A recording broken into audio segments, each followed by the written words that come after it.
have to put that. Hey everyone, I hope you're all doing well. I'm Heidi Ferguson, and this is Vanessa Ramsey, and this is Cocktails and Pajamas.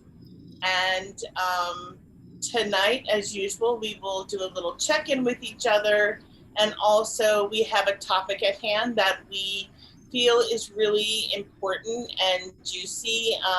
Let me say important to us as friends, as women who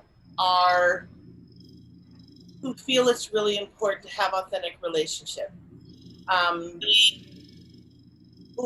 not sure what that was. Any event. So here we are. Welcome.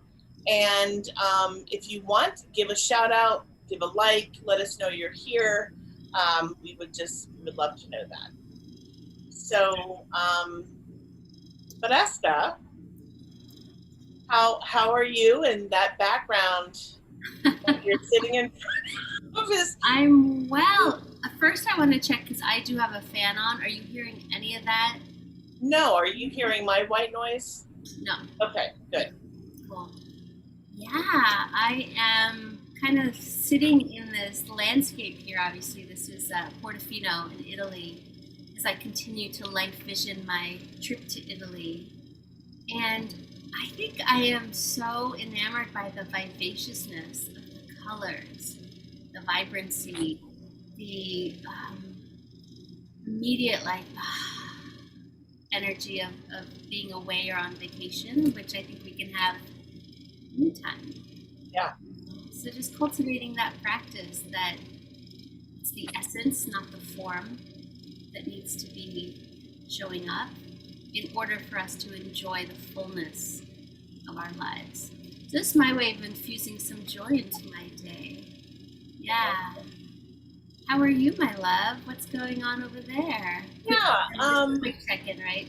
I'm doing well, and I too, I really believe in manifesting. I'm one of those people who is a visionary, and I manifest, and I do vision boards, and we were recently talking about that. But anyway, so I do Google these free Zoom backgrounds and places that I'm like, even if I've never heard of them, it doesn't matter. But they're so gorgeous. I mean, look at that.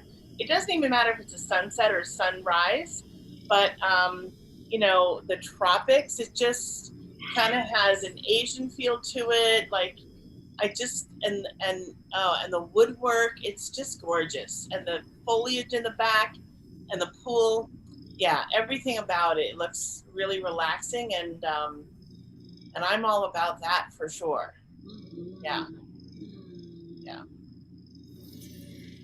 Yeah, so it's feeling really sweet to just settle in here with you, just naming that I'm like settling in, transitioning from work, pivoting mentally as well, I think. Sometimes it feels good to name that instead of appearing to be like on top of it. Sure. Yeah. In terms of authenticity. Yeah, and then I think something I'm personally noticing is the air quality today. Oh. I don't know if that is showing up in Philly, but here we're getting smoke that's coming down to ground level from the West Coast. Mm. And so it's really bizarre to look outside. Like it's beyond hazy. Do you know what I mean? Right. Right. It just has a weird feeling to me.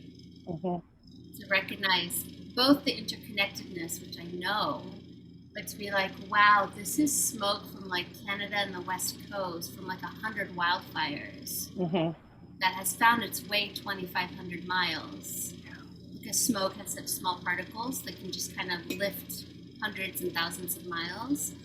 And it's here. So it's, I don't know, it has a somber quality to it. Knowing that things have burned down for this to be here. Yeah. And then sort of a like neighborly quality of it has me thinking more about my West Coast neighbors, peeps, strangers that are being actually affected by this. Yeah. It's an interesting feeling.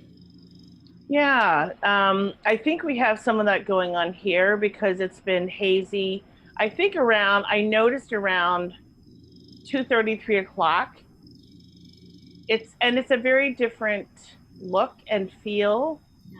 than haziness and Right. cloudiness, Like right? summer haze feels different than this. It really does. Yeah. And so, because the heat's still here, right? The heat is still really, really apparent.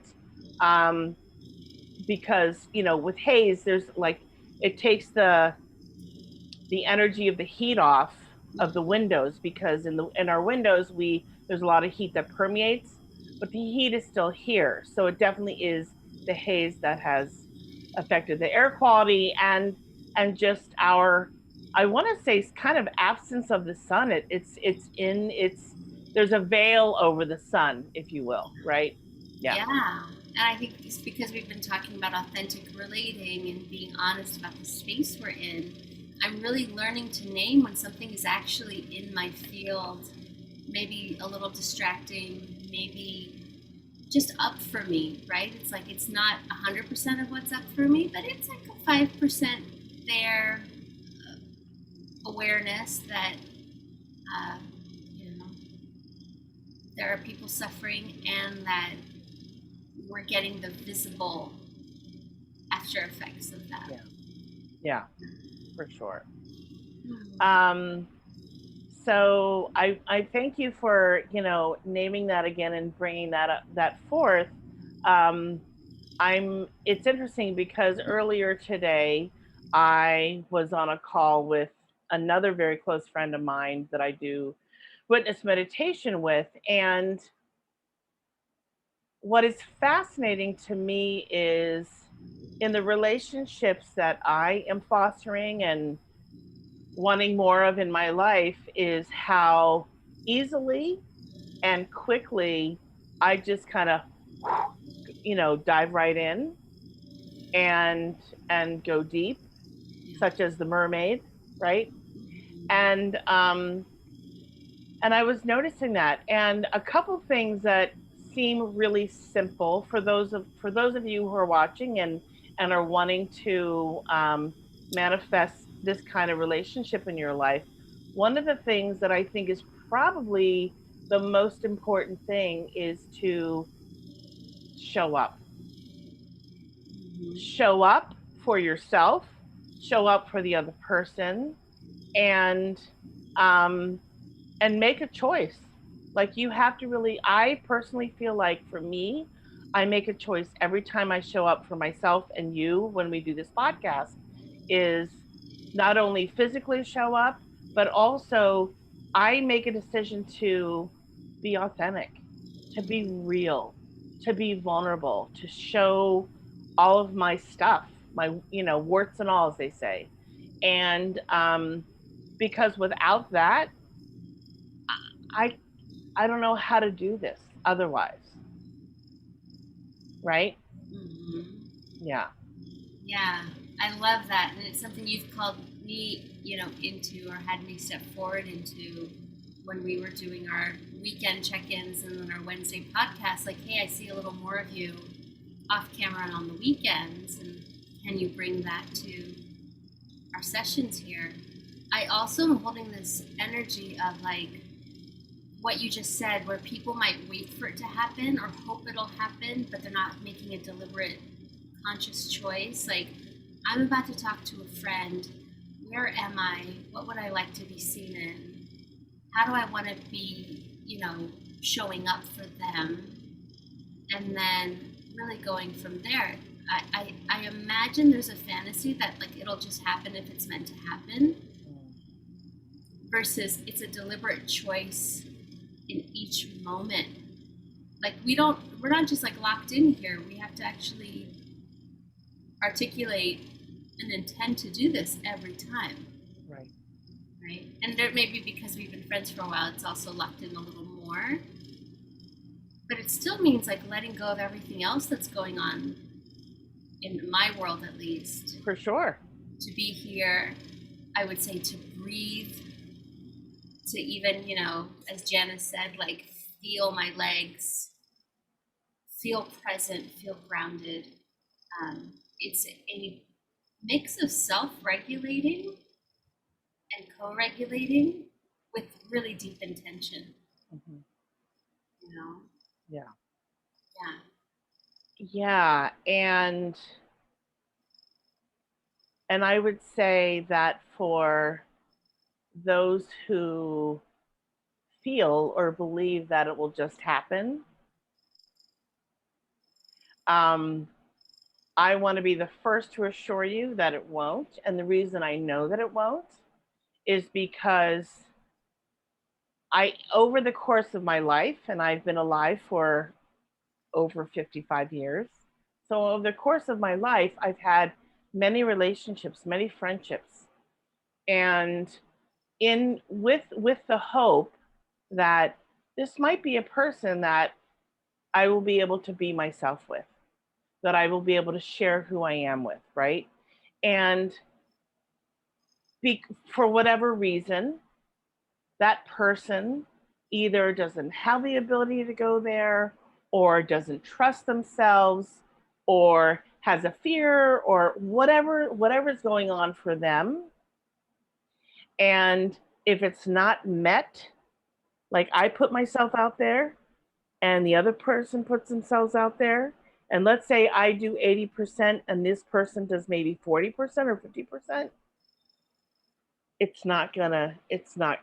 I'm not gonna meet them where I want them to be, where I need to be.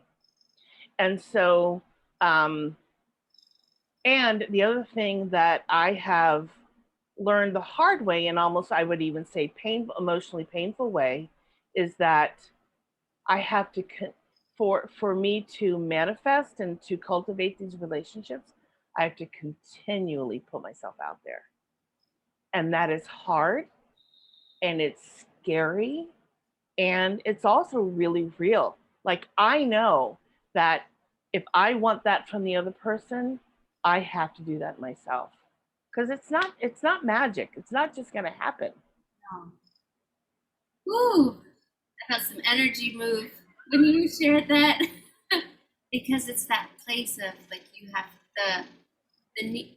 I lost my train of thought, but it's that piece of I have to keep risking emotionally if I want to receive that kind of connection that I say I value, right? And I remember this in songwriting where I was, writing what I thought were reasonably great songs, and my mentor at the time said, "Risk more emotionally," and kept saying it. No matter what I wrote, it was like, "There's more. There's more. There's something deeper. What's beneath that? What's beneath that?" Right? And I remember a song we were writing where it was about literally conflict in my partnership, and we got to the bridge, and my co-writer was like, "What do you want to say here?" And I was like, "I guess I want to say, like, show me how to love you." And she's like, "No, what are you afraid to say here?" Right? This is just in songwriting. We're still like outside of, we haven't made the record, it's not out in front of anyone. And I was like, what I really want to say is, we're so close, I'm terrified. And she's like, that's it. That's the bridge. So it's the same in the arts. In the arts, I value, just put it that way. That the continued ask was risk more emotionally. Say what you're afraid to say. Say what you've never said before that you've been dying to say. Yeah. Say the thing that might be what everyone else is afraid to say. Mm-hmm. Right? And I'm finding that transcends into relationship, obviously. Mm-hmm. It's not just about songwriting. It's like, man, to really have deep, intimate connection means I've got to be vulnerable over and over and over and over and over again. There's no like coasting. Right. And it's both what I crave and it's confronting. So just busting the myth that it's gonna be like, oh, I got the thing I crave. No, you might be like, ah, right, when it shows up. Because it means, at least for me, it means expanding my container to hold it. Yeah, totally. 100%. Yeah. Expansion energy. Oh, oh my God. I mean, that's some real shit, right? And it's One, big. now can you hold it? Right. Right. So, you brought up me calling you on, right? Yeah. And what I want to say about my part in that is before I made the decision to come to you with this for me, which was a very hard thing because I love you so much and I care about you. And I also was like, I know, I know that she has the potential to do that. But before I even went there and said, okay, we're going to have this conversation, I had to check in with myself and I had to ask myself, am I bringing my full self to the table? Am I bringing what I want her to bring to the conversation? Because if not, it doesn't matter. Like if I can't show up for if I can't show up for myself, I can't ask you to show up for me, right? It works in a myriad of ways. And so one of the things that you and I have talked about a lot is having our own backs, right? So I know that there are things that might feel crunchy, which means not smooth. I mean, I use that term because I got that from you and I think it's a great term, but it feels crunchy. You're just like, oh my God, I hate this. Yeah. And yet when I get over that hump, I'm like, oh God, I'm so glad that I did that because it feels so much better. Because in the truth, like more of the truth is out and we can handle it, we can deal with it. And that's what happens in relationships. Like the closer that we get to a person, the more conflict comes up and the harder it is to even talk about conflict because that is what's scary, and we have to know that we can trust ourselves and trust the person that we're in relationship with to hold that for us so that we can together collaborate and make it happen and work on it and have a conversation and make do that deep work. Mm. Yeah. I'm feeling so touched just even hearing your process of Mm, the behind the scenes of what you did first, right? You mm, can just project and kind of assert something about me. You checked in with yourself. It's a bit of shadow work. Like, am I relationally self-aware? Am I bringing it? If I'm bringing it and I want to be met, then how do I say this in a way that can be received? Because whatever you said, I don't remember it verbatim, it was an invitation. It's kind, it was loving. It wasn't a complaint or a demand, mm-hmm. right? And that's something I teach, which is make it an invitation, right? People want to come through and people want to step forward, but not from a place of blame or criticism or complaint. You know what I mean? I do. Yeah, and it was both a gift for me because I knew that I brought a little bit more off camera, a lot more sometimes off Mm-hmm. camera. And it was a gift for us because it meant we could go deeper and there was a shared agreement there. Yeah. But I was feeling really touched when you were sharing like how you took care of you, checked in with you, checked yourself before bringing a request. And the fact that, you were asking for a need to be met. I mean, that's great modeling too. Yeah, I have this need, I'm up for more, and I need this Mm-hmm. in order to be up for that. Right. Right? I think it was maybe the Facebook Live convo. I And think it was. yeah, and I love, there's this great quote, and I wish I could remember who it was, but it was essentially every, like, the authentic connection is sometimes just a sweaty 10-minute conversation away, right? Mm, yeah. And we're inclined to avoid it because it does really feel uncomfortable, Uncomfortable. super uncomfortable. Yeah. Oh gosh, if I have this convo and I'm vulnerable and I ask for what I need and the person says no, and then what? But Right. like you said, coming out the other end of it, with receiving a need, right? So I just love that. It's like just have that sweaty 10-minute conversation, get it over with, like rip off Right. the band-aid, Right. like you're worth it. Yeah. And what I want to say about conversation. So we don't always have the words. Like we don't always have the right words. Let that shit go. Like really let it go. And I would say find the courage within to simply do it, to just do it because the longer let's say I would have put it off until now, which would is like 4 months later. Oh Right? my God, I would have been like, what am I doing? I would have shot myself in the foot. But I'm noticing, like, since we had that conversation, how things have shifted. And being on Facebook Live because we wanted to reach more people. I'm like, this is so juicy. It's so good. It's so alive and it's exciting, right? And and we're bringing everyone that's watching more of who we are individually, who we are in our friendship to be on display for, oh my God, the world.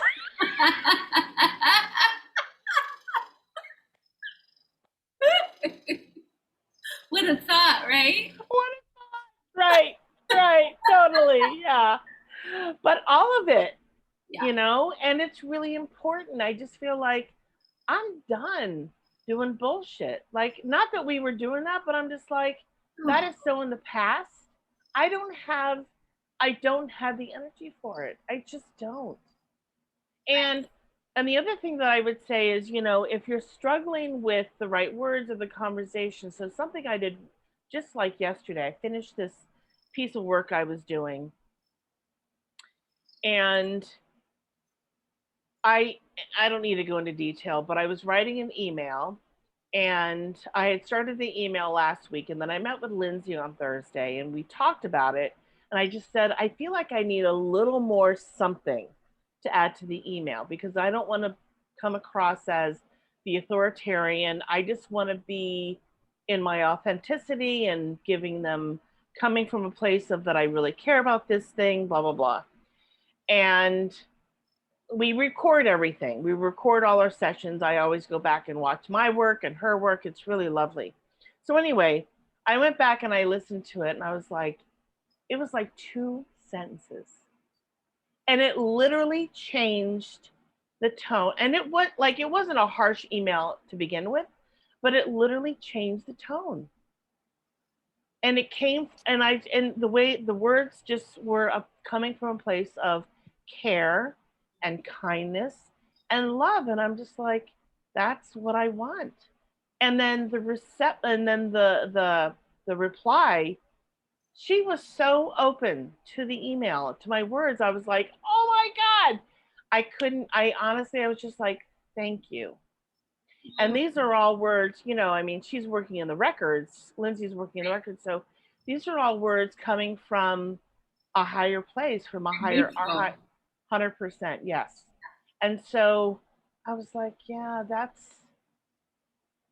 and so I guess the reason I'm mentioning that is because if we're stuck, if we're not sure where we want to go with the crunchiness of our words, kind of we're like, oh, I don't know, call on your higher power, because they're always in your corner. They're going to be the ones who give you the words that you need for hard conversations. And and and and they will, and it'll also feel empowered by your own words, empowered to be in conversation with this person. I don't mean overpowering, but it's coming from a place of empowerment and to empower the person that you're having the conversation with. Absolutely. Yes. Yeah. Absolutely. Yeah. And so there's I'm holding two things, which is one is, yes, if you can be in a neutral seat, there's more power there, right? If you can show up from a neutral place and permission to be messy. Yes. This is not easy stuff. None of us were trained, well, some of us were trained in this, but still, even Yeah. with the training, still a super beginner at Yeah. this stuff. Because imagine just going decades without knowing this stuff, and then even if you learn it, there's practice time. Yeah. So I love permission to be messy, not as a excuse for poor behavior, Right. but as a way to just rip that band-aid off and Yeah. say, you're going to do your best, you're going to learn from it, and maybe how it comes through isn't perfect, but hopefully you're speaking from your heart. You know, one of my favorite questions to ask a client when they want to talk to someone about something, could be anything, is, well, what would your heart say if you knew that person would totally understand? Because a lot of what's holding them back is the fear of retaliation, of conflict, of obviously the messiness, right? But it's like, well, what would your heart say if you knew that person would completely understand and get what's up for you? And that place is way more tender and honest and humble Right. than the place that thinks it has to armor up Yeah. for the conversation. Yeah. Right? The armoring up is what people sense. I mean, in neuroscience, it's the scared animal, it's the amygdala and the limbic system that's like, what does this person want?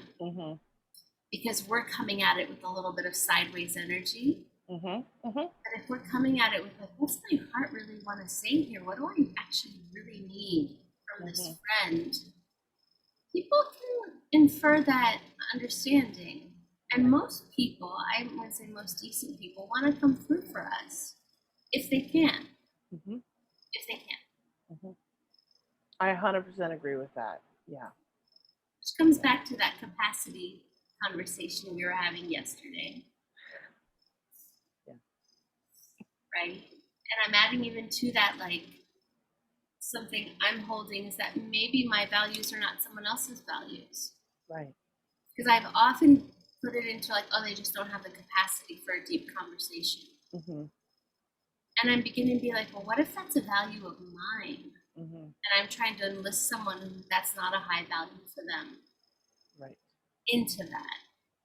And let that be okay and not judge it. Yeah. Yeah. Yeah. What are your thoughts on that? I wholeheartedly agree, and it's also really hard to be the receiver of someone's words who are just who might not want to go there, you know. And I have a friend, and I can certainly, you know, I think this is an example of what you're talking about. So a friend of mine called me last evening, and her partner is dealing with some pretty serious health issues, having some treatment, and so and she is the caregiver for her partner. And I asked her, I said, so how are you doing? She had let me, she had kind of reported on how her partner's doing health wise, and like, how's the caregiver doing? Right. Yeah. So she filled me in on her partner, and I just said, well, how are you doing? And it's interesting because she and I have been friends for 25, 30 years, a long time. And she said, well, we're doing pretty good. Not what I asked. And, you know, and partner will have surgery in October, and then we'll see how treatment went, blah, blah, blah. And so I let her finish her sentence, and I just said my friend's name to address her, to get her attention a little bit more. I just said, so and so. My question is, how are you doing? And that's all. I paused, and there's maybe a 5-second pause, and she said to me, I'm keeping myself as busy as I can.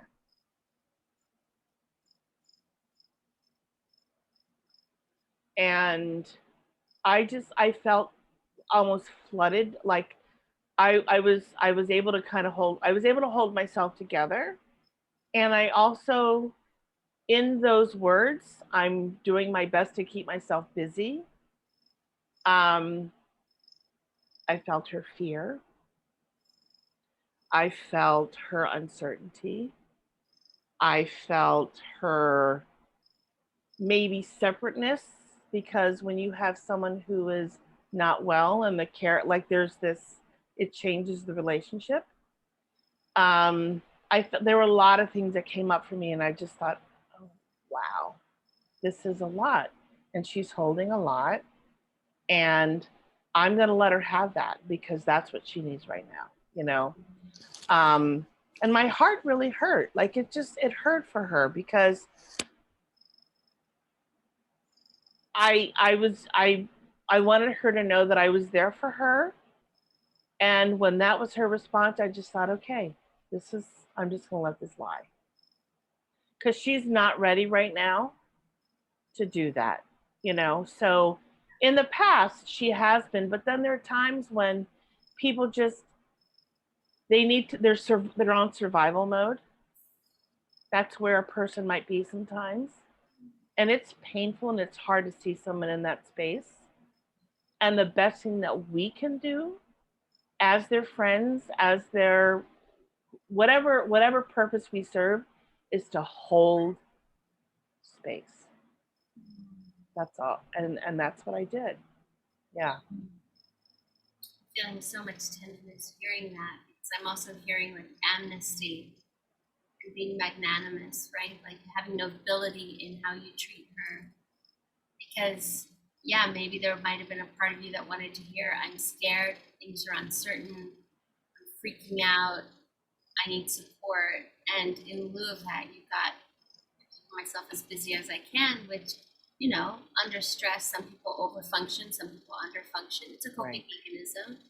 And instead, I'm hearing that you had empathy, like you heard the river beneath the river Yeah. of her response. Yeah.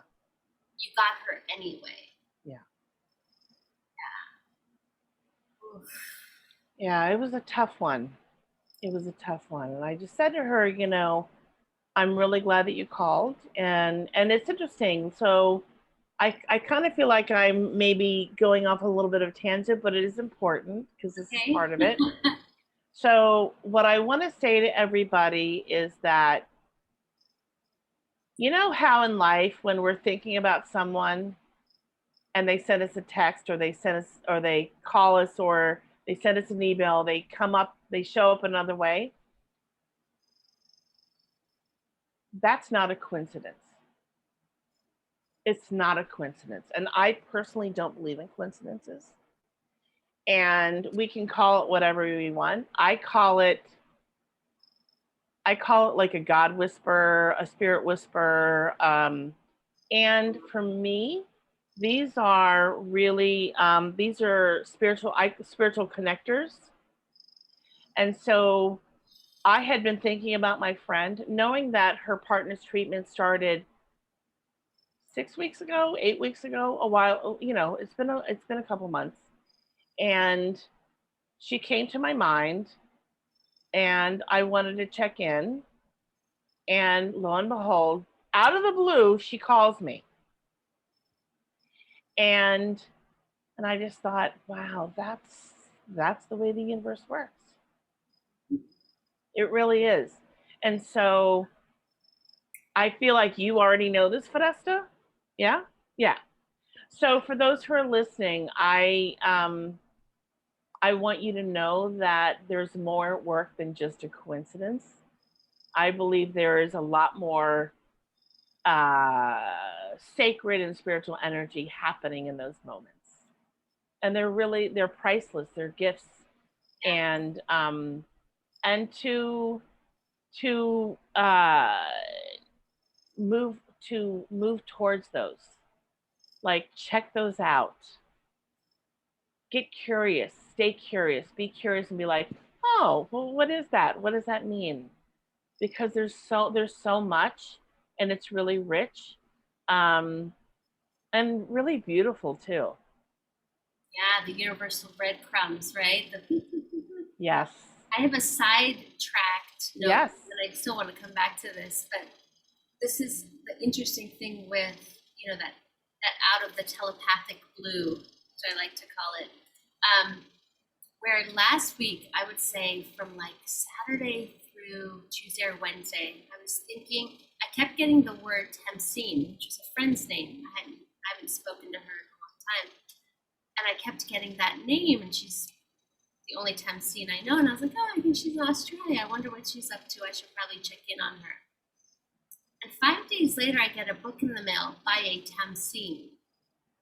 Okay, so like from the time it might take to order a book to the time it arrives, not the same person. And I was thinking, and I still don't know who sent it. So there's all of that, right? Just showed up at my doorstep. And I thought it was interesting how I filtered it through who I knew and what I understood, because that's my human animal. It's like, okay, I'm thinking about this person. I know one person with that name. I should maybe check in on them. And oftentimes that's the accurate measure, right? Someone comes into my mind's eye I haven't talked to in a while, and I check in, and they actually need me in that moment. But this was the opposite. This was a name got dropped. I made meaning out of it.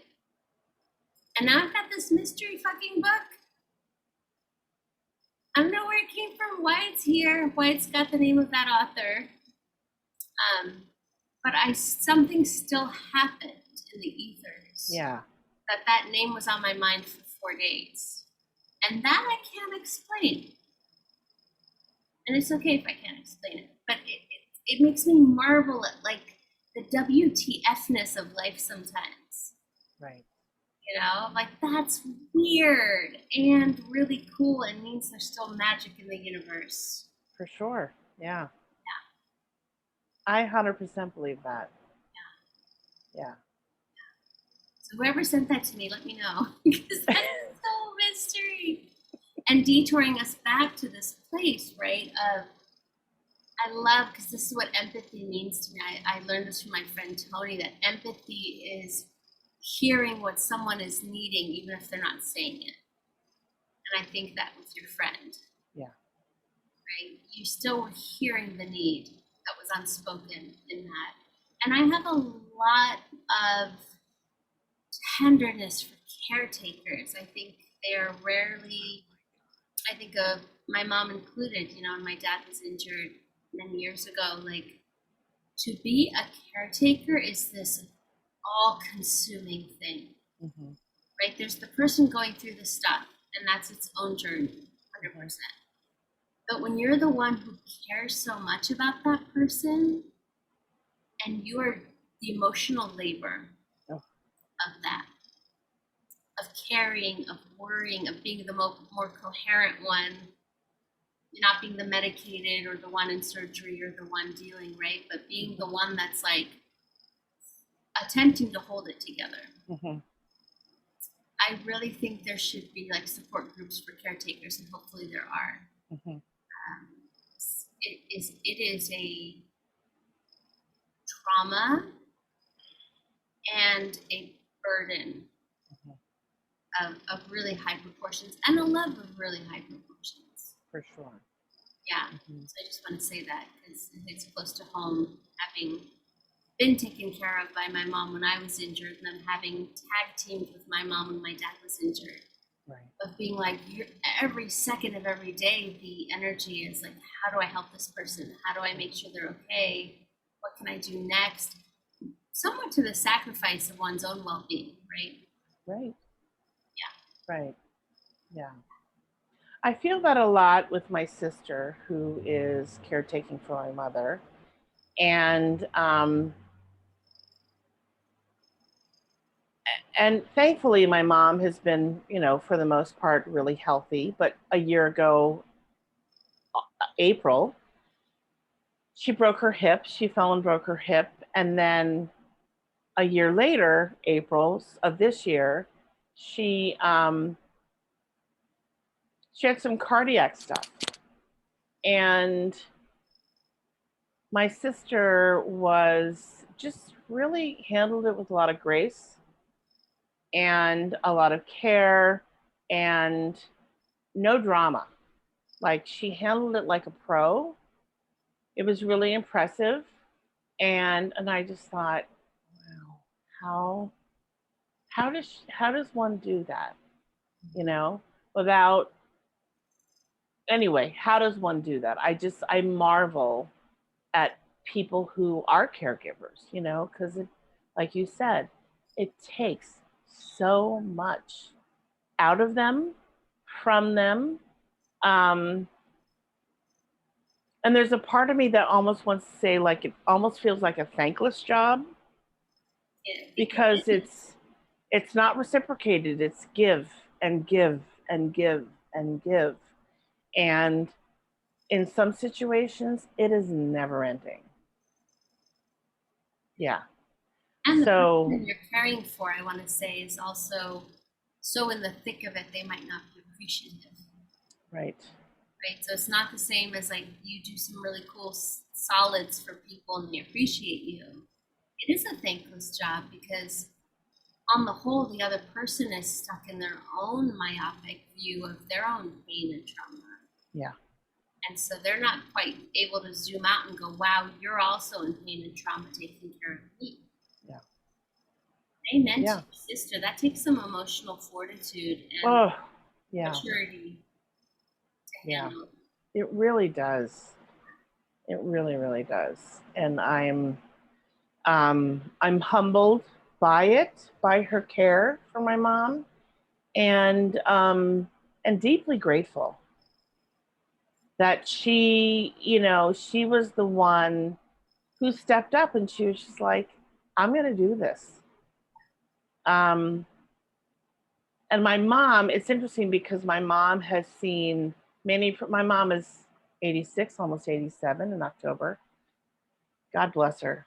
Um, and has seen a lot of her friends not only die, but also in homes, elderly homes and in different suites where they have different specialties and whatnot. And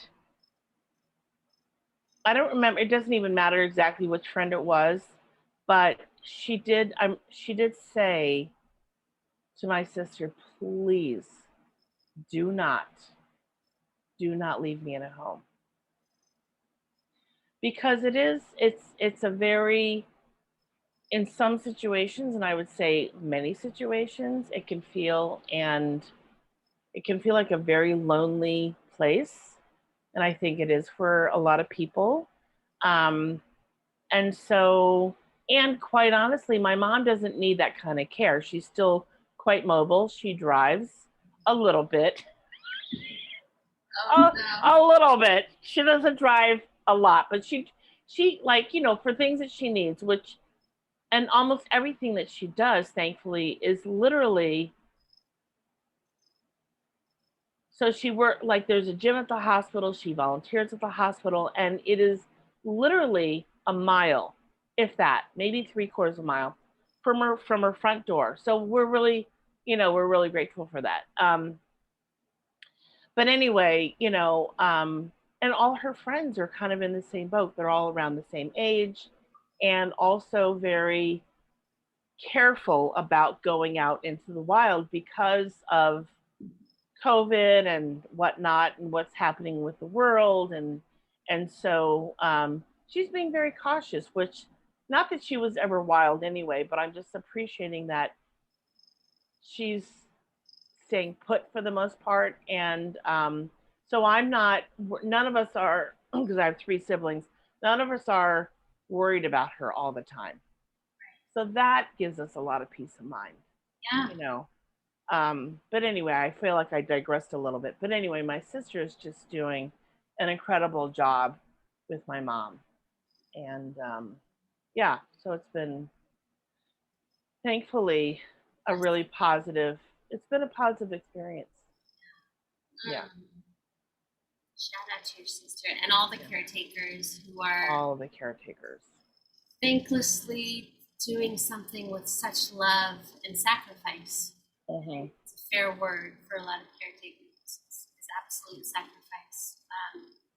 Yeah, and I want to circle back to this one thing we talked about sharing here, which is our efforts to deepen connection. And then, how do we put this? When we try to do that with others and feel blockage. I know, I have to scrunch my nose too. Right? Again, as you said, maybe because of capacity, maybe I'm holding maybe because of different values, maybe because vulnerability is really super hard. And if that muscle hasn't been flexed, like trying to flex it all of a sudden is like shocking, Mm-hmm. right? But I'm curious for you, what is the impact, right? Because this can be from your experience. What's the impact when you try to have something deep and authentic with someone and you get a bit of a roadblock on that connection, that bid for connection? Yeah. So that's what it is. It's a bid for connection. It's a bid. It is. It's a bid for connection, and it's a huge risk. It's always a risk, and so, and it's a risk because I'm the one who typically, I would say, in almost every situation, because that's who I am,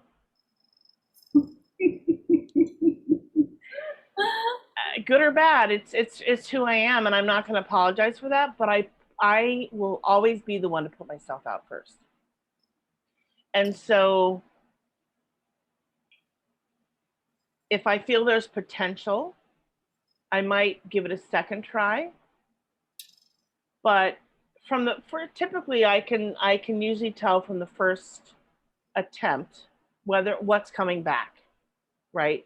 And if there's nothing on the receiving end, I'm like, okay, like it's easier for me to handle it early on if I realize it early on.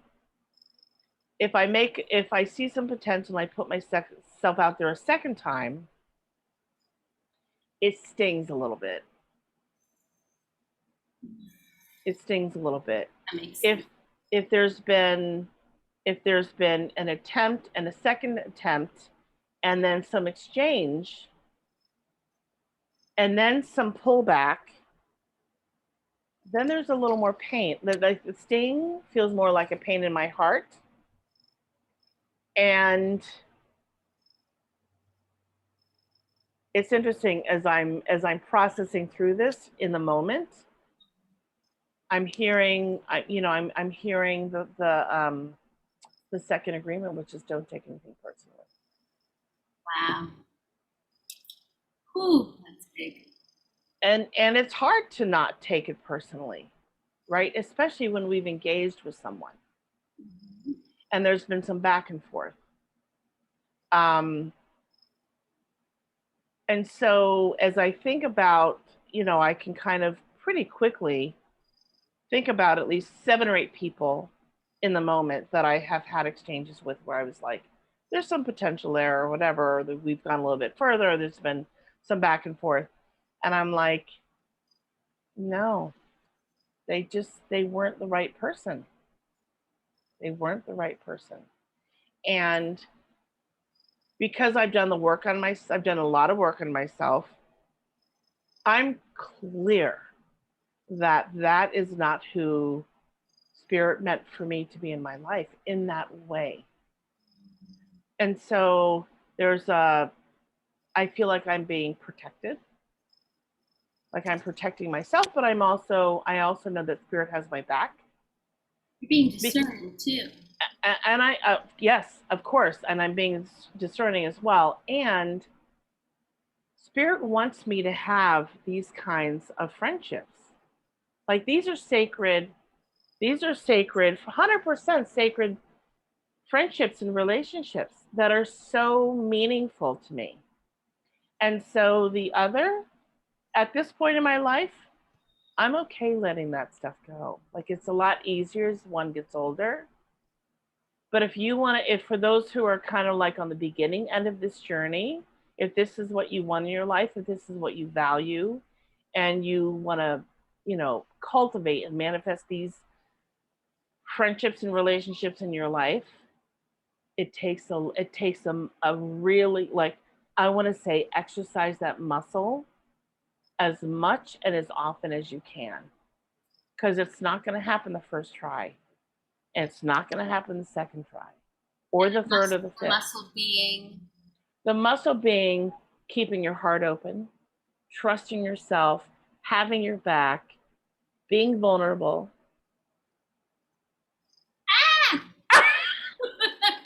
Right? every time. Every single time. Yeah. Can I ask you a deepening question? I don't know. Sure. Okay. And I ask this because obviously we've shared some personal details. We know each other. So I'm in the same boat here. What happens for you in your heart, in your body, in your, soul when there's a chronic bid for connection that's unmet? Without naming names, right? But like a chronic bid for connection. And one maybe that can't be like tossed aside so easily. You know what I mean?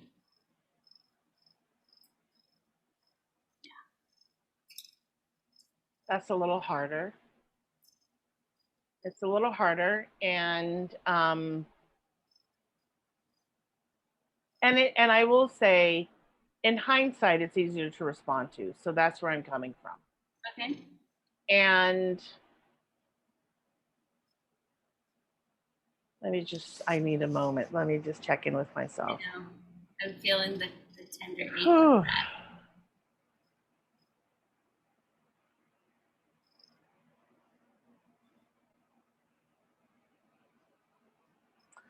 I need to give a shout out to my team because they're so incredible. They're like, we got you, Heidi. We're here for you. You got this. Thank you too for modeling, advocating for yourself to take a moment. Yeah. That feels Yeah. important. So in a partnership and like a long term, I'm assuming that's what you're, yeah. And or family. Right? Oh, yeah. All the above. Yeah. So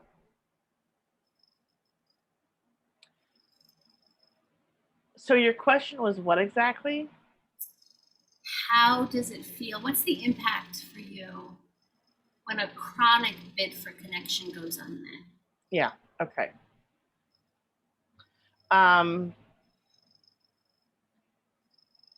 So I'm gonna name it my mother. And I'm almost 58, and I've known my mother for 58. A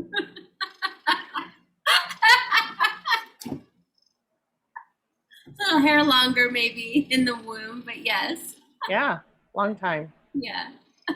And what a journey it's been, right? And so as an HSP, and my mom is not an HSP. I'm an HSP, like to the nth degree HSP, like really. And I'm okay with that. I've done a lot of work on myself. And so what I will say is that there's a lot of stuff I've had to let go of and come to the understanding that my mom is doing and has done the best that she can. And so, because my mom tends to live in a lot of fear, just kind of anxiousness and fear. And I would say as she gets older, it's lessened, like she's loosened up a lot, gives a shit about a lot less, which is really a good thing. But because that's kind of where she was come from, with a lot of lack, like growing up with a lot of lack and a lot of just fear and unknown and uncertainty with 12 other siblings, that's a lot to deal with, you know? So, anyway, understanding that about my mother and understanding that I'm a very different person than she, we have a lot in common, but I'm also have a very different personality, and I feel things very deeply. And just because I want a different relationship that she's able to give me, I have let that go. And I've had to grieve a lot of what I've wanted from her as far as a relationship goes between a mother and a daughter. Um, but in that work, I've healed so much within myself. And so the expectation is less and less and less. And so now I can call her, and the conversation is very surface for the most part. But at the end of the day, I think for me, the most important thing is that I know that she loves me. And she loves me deeply as a daughter, as a person, as an adult, as a woman. And so that I have to just say hats off to her. However she figured that out, like wherever that came from, I don't know, but I'm just so grateful that I know that I am loved by my mother. Like there's no doubt about that. Even though we might butt heads or disagree about something, she loves me deeply, and I love my mother. So I don't know if that answers the question, but it's been a journey. It's been a real challenging up and down roller coaster kind of emotional journey for me to learn how to be in relationship with my mother so that I can love her in a deeper way and have a lot of compassion and empathy for her. Thank you. Yeah, I'm both feeling like the tenderness of you knowing you're so loved, so deeply loved by her, and the beautiful piece of zooming out, right? Like, okay, maybe she's not a great conversationalist, and you are still loved deeply by this human. Like that feels very forgiving and has a lot of amnesty in it and has a lot of compassion in it. And I think it's important for people to realize like we can invite the deeper places, and we might have to surrender the fantasy that someone we love can go there. And that is worth grieving. Yeah. It's worth grieving if that's what we're longing for. Yeah. You know? And it's having me think about a former partner who I loved to the depths of my soul. And when the rubber met the road of like commitment, right? We were both very messy humans at the time, so there's no blame here. You know, his response was, I'd rather be alone than look at the skeletons in my closet, like do the healing work. I'd rather be alone. And I think, you know, the idea of being with someone forever, in that case, me, felt terminal to him. Felt like the worst thing that could possibly happen.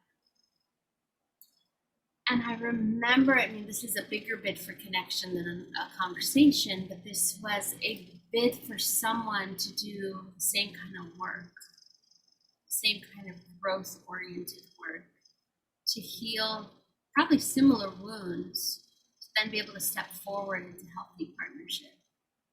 And I received a solid hell no at the 3-year mark. And I just remember that it took me probably 2 years of grieving to reach acceptance. Like, wow, this person who I go to the moon and back for cannot, for their fears, their capacity, that like finding compassion for, wow, it must be so scary for that person. They're willing to give up true love to not touch those things that might be tender, that might hurt. You know, and then just like to me, that felt like a really big one in my life. Oh, like it's a no. It's a no from this person. I think just even holding the rejection energy. And what you're talking about with the 4 agreements, particularly don't take anything personally, is that it's not a rejection. It's a, this is what I have to offer on my side of the street kind of piece. Yeah. Yeah. And that had impact. That sucked. You know, that was like, oh, if only you would just do X, Y, and Z, we could be together. And I think in the long run, I don't know what I'm getting at. Like, I wouldn't want to be with someone who didn't turn towards my bids for connection. Wouldn't have worked for me. So, kind of a blessing in disguise at the time, but a excruciating grieving process. It, like, I think sometimes the grieving process feels like a death. Oh my God, yes. Yeah, even if like both people are fine and healthy and living their own lives, it felt like Oh yeah. one of the most impactful deaths in my life. To lose that relationship. Yeah. And to lose it because, I'll say it, someone didn't have the courage. I know. And there was nothing I could do about that on my side. Yeah. You know? Yeah. Yeah. Even now, it's like, oh, my heart aches thinking about it. And it's like, yeah, we couldn't play in the same sandbox because I want that. Like, wow, here I did something this week that hurt you. Let me think about my side of it. Let me clean up my childhood trauma. Let me own it. Like, that's a non-negotiable to me now. So just holding that in partnership, in family, and I certainly feel that in family as well. Just not super communicative with most of my family. Yeah. And I think, you know, hearing you speak because it's surface. And it's like, I don't want to make that call. Right. I mean, that's the impact for me. Mm-hmm. So I don't want to call and talk about the news. I don't want to call and talk about what that guy did at the grocery store today to you.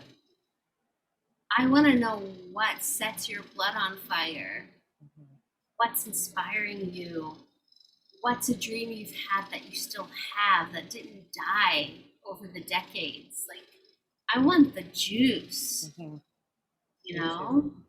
And I just want to say that to people, you know, our audience is going to be similar to us, but for the few people that might be just starting to brave communication, to know that the impact of not connecting is that the relationships can suffer. Yes. Right? There are so many family members I love that I'm like, oh, if I call them, it's not joyful, it's depleting. Right. Right. And so I procrastinate on my side. Yeah. Well, because there's nothing, you know, when people are talking on the surface, where do you, like, after that's over, after that 2 minutes is over, where do you go? Right? So I'm really getting the procrastination of making that connection or reaching out or calling, because, you know, like there are people in my life where I go, yeah, I want to reconnect, or I think about this person, but I'm just like, what would we talk about? And that feels sad to me, like to have to ask, what would we talk about? Ah, my heart just, it breaks. Hurts, yeah. It really hurts every time. Yeah. Yeah, and I'm also holding this bigger thing you shared with it as it relates to your mom, which was like, if I call an auntie and I just hold that she loves me deeply and I love her and the conversation's mediocre, like, can I expand my heart to hold that? I'm also holding that challenge. Yeah. Right? Yeah. If we talk about something I don't care about for 5 minutes, but I still know she loves me, can I do that? Do I even want to do that? Like, all of it. Yeah. It brings up some interesting questions. It does. And it takes a different level of capacity to hold that, because those are the questions that I do have running through my mind. Do I want to give the time? Do I have the time to listen to this inane, that's my judgment, but right? Like inane conversation about a magazine or uh, oh my god, it's just I'm like, oh, I don't know. But I'm also aware that like none of us know, like the other part of this too is that none of us know, none of us know when our last day on earth will be. None of us in physical form. And so I would never want to dismiss or not take a call or not answer an email from someone that is doing their best, like doing their absolute best to reach out. Because I know that when my mom reaches out, that's all that's she's doing the best she can. And I'm like, it's either that or it's nothing. And I would rather have that than no relationship at all. Yeah. Yeah. Interesting choices we make. All the time, every day. We have these are choices that we have to make. And around our energy, right? Like, how much of my life force energy am I going to give to this if it depletes me? And will I think just the paradigm shift of what you shared, it's like if I can hold this person who loves me very deeply, I can imagine that not being as depleting, even if the convo is vapid. Yeah. Which right. is my version of inane. Like, this is a little anemic. Can we pour some gravy on this? What is this? Right. Right. No? Well, and as I've shared with you a million times, a conversation with my mother is never more, typically about 45 seconds to a minute, literally. And today, because I had some questions, I was explaining something to her. I think we were on the phone when our call finished. I looked at the phone and it was like 2:33. That's 2 minutes and 33 seconds. I know, I kid you not. But that's, I know. And yet, what would be worse? Because I'm hearing like 2 minutes, 33 seconds, and maybe not as deep. And then imagine like an hour of talking and not as deep. Like, Oh, I don't know, she might be doing you a favor.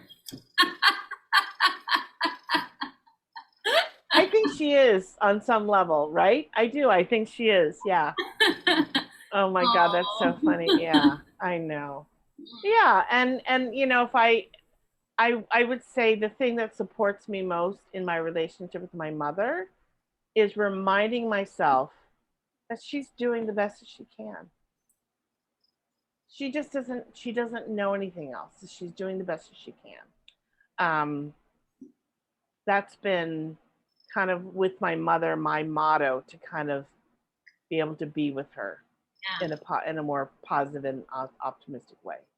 I'm feeling curious, maybe we get your mom on the podcast for 2 minutes and 33 seconds is how you've impacted her to be a little more deeper than she was. I know that's hard to imagine, but That's such a good question.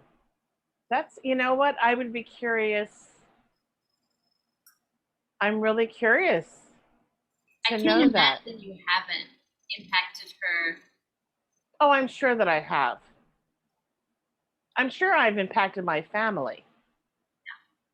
Being the HSP, being the, I call myself the black sheep, but I've changed that language to calling myself the HSP because that's what I am. Same here. The truth teller, the one who's not walking on eggshells, like all of it, Power of the HSP. That should be one of our podcasts. Right? Yes, I love that. The superpower of being an HSP. Yeah. Yeah. Ooh. I'm owning we might have gone over time. We did go over time, but that's exciting. This was so good. Yeah. And we've got per your request. The and quest, yay! Is this backwards for you? No, it's right on for me. It should be to me because it's backwards for me. Okay. Oh, interesting. Okay. So I'm gonna go for like the full crazy deck. Okay. Just like when you shuffle Uno cards, I feel like there's like over 100 of these. Right. Some have fallen on the piano. Okay. And then you, my dear, get to tell me when you feel called for us to pick a card. See this? Now. Right there? Oh, I like this one. Yay! Okay. How have I changed you? Ah, that's such a good question. How have you changed me? Right off the bat, I would say that I'm a lot more gentler in my approach, in my communication. I I feel like my capacity for uh, my capacity to communicate in a more loving way has expanded. Um,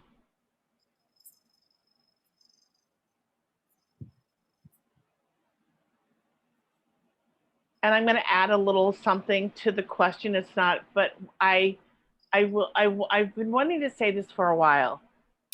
And I don't know how you feel about this, but I'm just going to say this. I feel like I, from the get go, this is from episode 1 until now, I am like truly amazed at how easily we like our conversation just flows so beautifully Every time. And I'm like, is this normal? Like, what is normal? But is this right? Like, I'm going, my God, like, and I think it's because I would say for myself, I I trust myself more. So this is another thing that's changed or different is that I trust myself in this relationship more so than maybe other relationships. And I also trust, not only I trust myself, but I trust the words that come out of my mouth. Does that make sense? Yeah. Okay. You trust like what you're gonna deliver from that place. Yeah, for sure. And I feel like just my words and my heart is more authentic. Um, and that's because you have the capacity, not only you have the capacity, but you're also holding that space for me. So it's 100% give and take. And it's so easy. Yeah, it's really easy. Thank you. Yeah. That up. A little tiramisu with some espresso up in there. Feels good. Yay. Okay, your turn. If you wanna. How so? It's too small. How have you changed me? How have I changed you? How have I changed you? Okay. Yeah. Yeah. How have I changed you? Woo! That's a big question. First thought is this place of consistency, how safe I feel in consistency in friendship. So when you first reached out and said, hey, shit's going down, maybe we should connect every 2 weeks and just hold each other, and then that became weekly, and that became eventually podcast, right? The birth of this podcast. recognizing that for me, in order for me to be vulnerable, consistency equals safety in a friendship, the bearing witness, more than once every blue moon, right? And what I spoke to earlier, just your inviting me to step forward for authenticity, it's kind of a relief. Like I almost felt like I had gotten permission to be more real. I didn't know I needed permission. Yeah. It felt like, oh, wait, you want more of me? Like, this isn't too much, right?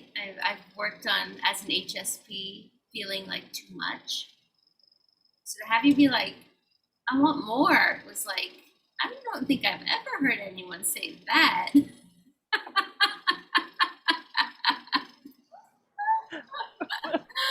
I've mostly heard you're a lot. So it's deeply reparative and healing in that regard.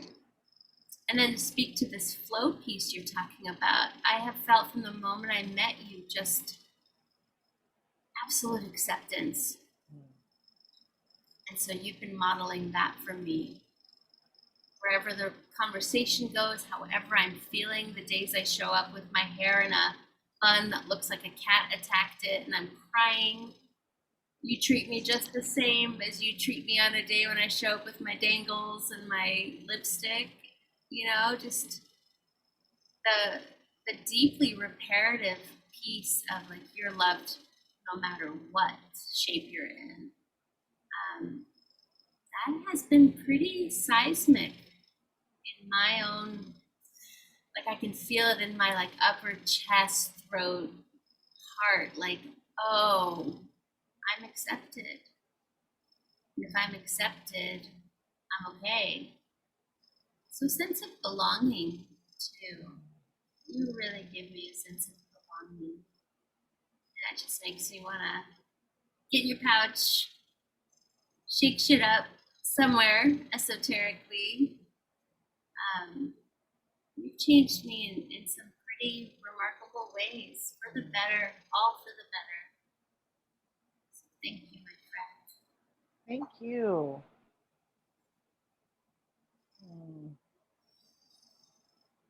Such a great question. It's a really good question. Yeah. I'm just asking in all this yumminess and naming, time. An hour and a half. Wow. I can't believe it's been that. Wow.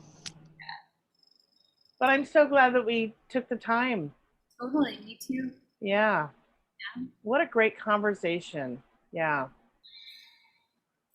I appreciate the timelessness. It's like time stops, stretches, seems irrelevant when we're together. And that's just one of my favorite things in a relationship. Yeah, me too.